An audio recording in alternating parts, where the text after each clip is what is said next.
Сегодня в Душанбе устроили настоящий праздник манго.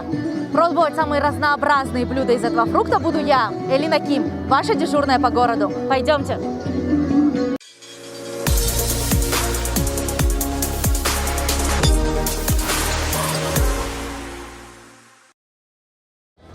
Посольство Пакистана организовали традиционный фестиваль манго для душанбинцев. Король фруктов, только так его называют пакистанцы, носит национальный статус в этой стране. А в мире до сих пор идет негласное соревнование в том, где растет самый вкусный сорт манго. Мы хотим представить братскому народу Таджикистана манго из Пакистана. У нас очень вкусные и сладкие фрукты, и мы надеемся, что нашим гостям он тоже понравится.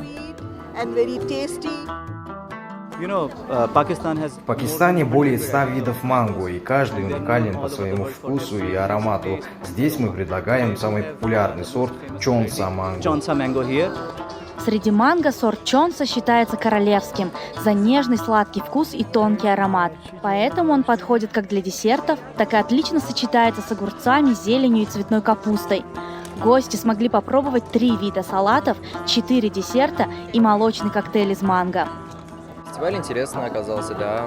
Много народу, вкусной еды. Хоть не очень люблю сладкое, но в принципе мне понравилось здесь, да. Довольно интересно. Манго, представленное Пакистаном, мне тоже очень понравилось и очень вкусно. И сегодня очень приятный вечер. О пандемии напоминают маски на официантах, но сами гости не могут устоять перед ароматным фруктом. Некоторые народные целители утверждают, что манго укрепляет иммунитет и помогает нервной системе справиться со стрессом.